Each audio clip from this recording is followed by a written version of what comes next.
So these are my day one impressions of the iPhone 12 Pro Max. So if you want to see an unboxing of an iPhone 12 Pro, I didn't unbox this Max on camera, but I'll link my unboxing of the iPhone 12 Pro in the top right if you want to watch an unboxing video. But it's pretty much the same experience for the iPhone 12 Pro Max, just obviously sized up substantially. So when you first take the Pro Max out of the box, the first thing you're going to notice is the size. This thing is colossal. It's a huge phone, and this is due in part to the new squared edges. The older iPhones, say for example the iPhone 11 Pro Max, which I had before this, was still a big phone, but the rounded edges just let it sit more comfortably in your hand.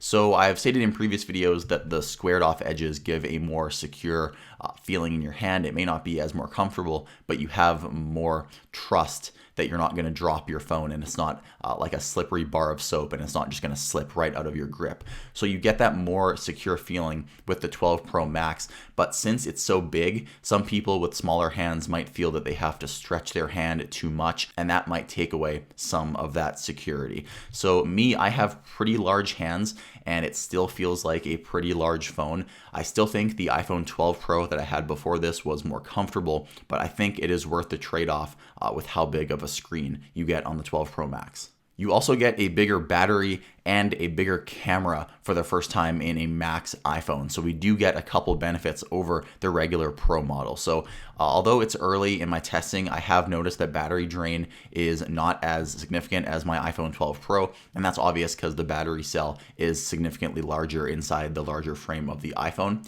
But like I said, new this year, the larger camera. So we get a much larger main camera sensor, and we also get improvements to the telephoto lens, which now is able to zoom in 2.5 times optically compared to only 2 times on the previous Pro phone. So these camera improvements I'm really looking forward to. We also get a new stabilization system, but it's only on the main wide lens. So that new larger sensor also gets a new stabilization. On your screen now are a few example shots. I'm pretty impressed with the quality of the iPhone 12 Pro Max. I compared it to a few shots I took on my iPhone 12 Pro, and those shots were still so darn impressive that I'm really not seeing that much of a difference between these cameras. I do think though in low light, I am going to see better results, and I am seeing that in night mode, the 12 Pro Max isn't even letting me go to a 5-second exposure just because the lens and the sensor are able to gather so much light, whereas compared to the iPhone 12 Pro, it would have to have a 4 or 5-second exposure to get a similar scene.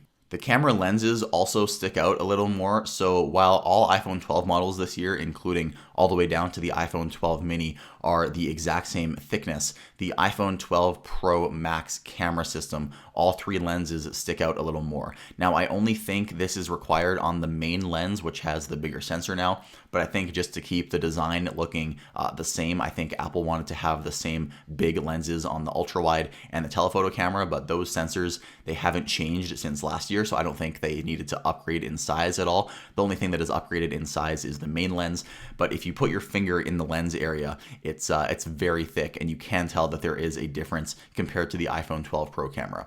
And that honestly is something that people may notice, and that's what Apple tries to do with their iPhones. They want to have a physical difference on the outside of the camera. And I'm looking at it right now doing this voiceover, and when you look at the iPhone 12 Pro Max camera, this thing is gigantic. I compared it to the camera system in an 11 Pro Max, and that thing looks so tiny. So this camera definitely does stand out, and if you put your finger on the lenses, you can tell that they are substantially bigger as well. So in terms of just casual usage, there's a couple things I noticed. So just having a larger screen when I went to go relax and watch a YouTube video, I noticed I don't have to hold the phone as close to my face now to see as much detail. The YouTube app on iOS 14, it lets you stream 4K HDR videos. Now, the iPhone 12 Pro Max screen doesn't even go up to 1440p, but it's still nice that you can stream at that high of a resolution. You can see a lot more detail in your videos.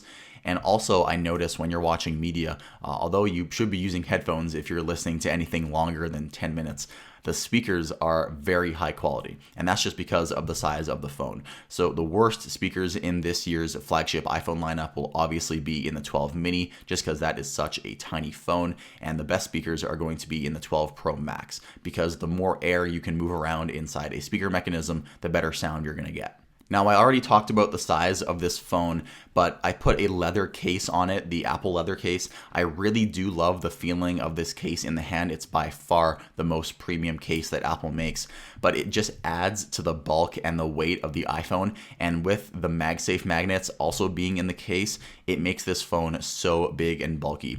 Not to mention, I also have the Apple Wallet case, which can magnetically attach to the back of the iPhone. And when I have the leather case on my iPhone and the wallet, the phone almost feels too heavy when I want to go watch videos or just hold it in bed, for example. So I have to take the case off and the wallet off sometimes when the iPhone feels a little bit too big. I guess that's where the iPhone 12 Pro comes in. If this phone is going to be a little bit too big for you, I'd recommend going a step down with the regular iPhone 12 Pro. So if you're upgrading to a new iPhone this year, or you're looking at upgrading your current phone, tell me if this iPhone is even something you're considering, or if it's way too big and you want something the complete opposite of this. You're looking at something like the iPhone 12 mini. Make sure to tell me in the comments below. I love to hear what you guys have to say. Anyways, thank you guys for watching. This has been my quick first impressions, my day one impressions of the 12 Pro Max. Stay tuned for my more comprehensive review. My name is Michael, and I'll see you in the next video.